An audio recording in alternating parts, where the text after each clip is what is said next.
Corona की महामारी चल रही है, लॉकडाउन धीरे धीरे हट रहा है और जैसे जैसे लॉकडाउन हट रहा है वैसे वैसे राजनीतिक सरगर्मियां तेज हो रही हैं। आईएनसी की पूर्व प्रेसिडेंट और अब acting president madam Sonia Gandhi के ऊपर शिवमोगा के वकील केवी प्रवीण ने एक कंप्लेंट दायर की है जिसकी एफआईआर लॉन्च हो चुकी है। और वो कंप्लेंट ये है कि सोनिया गांधी ने आईएनसी के हैंडल को यूज करते हुए पीएम केयर्स फंड के बारे में मिसलीडिंग ट्वीट्स किए और गलत जानकारी लोगों के बीच में दी। क्या है इस पूरे केस की सच्चाई और क्या होगा इसमें, ये बताएंगे हम आपको आज एट द ब्लंटर।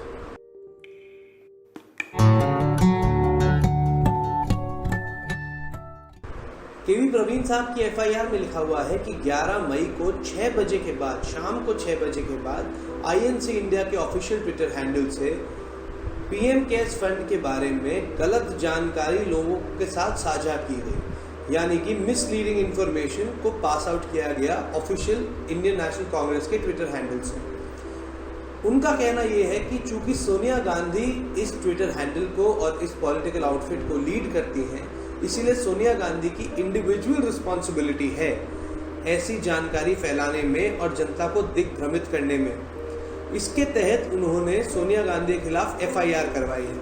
अब कई लोग इसके राजनीतिक मायने ढूंढ रहे हैं, लेकिन केवी प्रवीण का भारतीय जनता पार्टी से या और किसी भी पॉलिटिकल आउटफिट से कोई सीधा कनेक्शन दिखता है नहीं।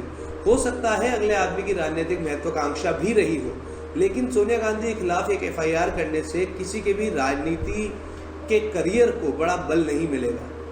वास्तविकता ये है कि आईएनसी इंडिया या ऑपोजिशन के बहुत सारे लोगों ने कोरोना की महामारी आने के ऐन बाद तो सरकार का साथ दिया, लेकिन जैसे जैसे ये संकट बढ़ता रहा वैसे वैसे जनता के सामने सरकार की कमियों को भी उजागर करने की कोशिश करी, जो कि एक सशक्त ऑपोजिशन का काम है। जब आप सरकार की कमियों को उजागर करने की कोशिश करते हैं तो उसमें कई बार आप अति उत्साहित हो जाते हैं और ओवर एक्साइटमेंट में you end up posting tweets which you also know are not correct. जैसे कि बीच में एक अफवाह उड़ी थी कि पीएम केयर्स फंड जो फंड बना है उस फंड का कोरोना रिलीफ से कोई लेना देना ही नहीं है। असल में वो फंड प्रधानमंत्री जी द्वारा बनाया गया एक एनजीओ है और उस एनजीओ का जो फंड यूसेज है उसकी जानकारी केंद्र सरकार को, पार्लियामेंट को अथवा और किसी भी रेगुलेटरी बॉडी को नहीं दी जाएगी।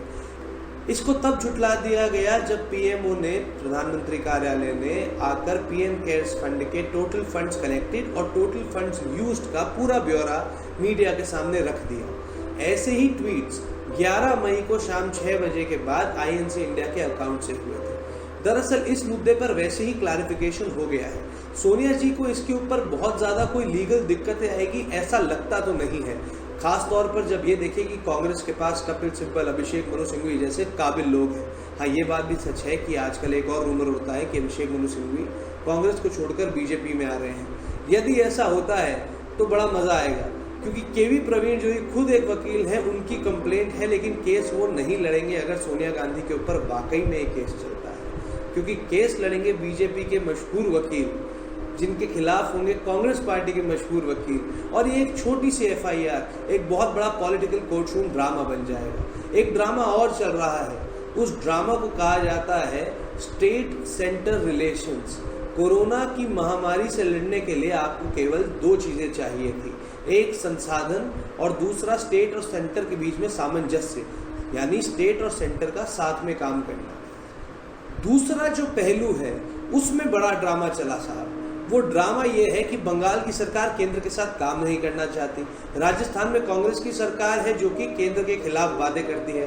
राजस्थान में तो यहाँ तक हो गया कि एक विधायक ने जो रिलीफ के लिए अन्न डिस्ट्रीब्यूशन के लिए आया था, यानी जो ग्रेन डिस्ट्रीब्यूशन के लिए आया था, उससे एक औरत को इसलिए मना कर दिया क्योंकि उस औरत ने कहा, जब उससे पूछा गया कि आपको ज्यादा कौन पसंद है, अशोक गहलोत या नरेंद्र मोदी, तो उस बेचारी गांव की महिला ने कह दिया नरेंद्र मोदी।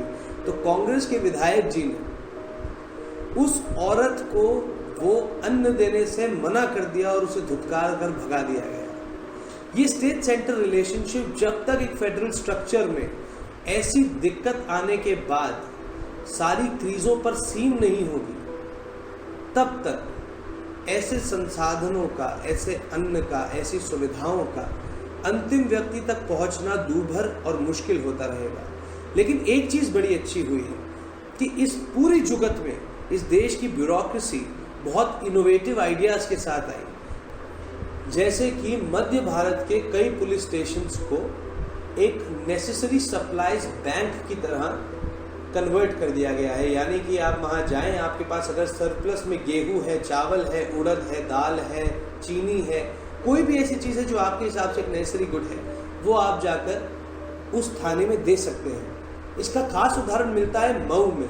मऊ में उन्होंने क्या किया कि उस थाने को उन्होंने एक पब्लिक डिस्ट्रीब्यूशन सेंटर बनाया, और पब्लिक डिस्ट्रीब्यूशन सेंटर में केवल सरकार के द्वारा भेजी गई सामग्री ही नहीं आई, बल्कि आप और हम जैसे लोग जिनके पास मान लीजिए कोई एक चीज़ ज़्यादा है, वो जाकर हम थाने में कंट्रीब्यूट कर सकते हैं और वहाँ से आके गरीब ले सकता है। ऐसे जब इनोवेटिव स्टेप्स, सामाजिक एकता समरसता को बताने वाले स्टेप्स महामारी से लड़ने के काम आ सकते हैं, ऐसे में 2 राजनीतिक संगठन या 3 राजनीतिक संगठन या 2 राजनीतिक शक्तियां या 3 राजनीतिक शक्तियों के बीच में सामंजस्य ना बनने के कारण जब गरीब को दुख, दर्द और उत्पीड़न झेलना पड़े तो व्यवस्था में से एक अजीब सी गलाजत की बू आती है।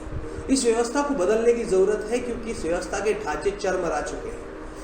इस व्यवस्था में एक भी ऐसा प्रावधान नहीं है कि जिसको पहले ज़रूरत हो उस तक पहले सुविधा पहुंचे। इस व्यवस्था में क्या बदलाव आने चाहिए, कोरोना के बाद आने चाहिए, पहले आने चाहिए, या पूरे समय इसमें बदलाव आते रहने चाहिए, ये आपको और हमें मिलकर सोचना है।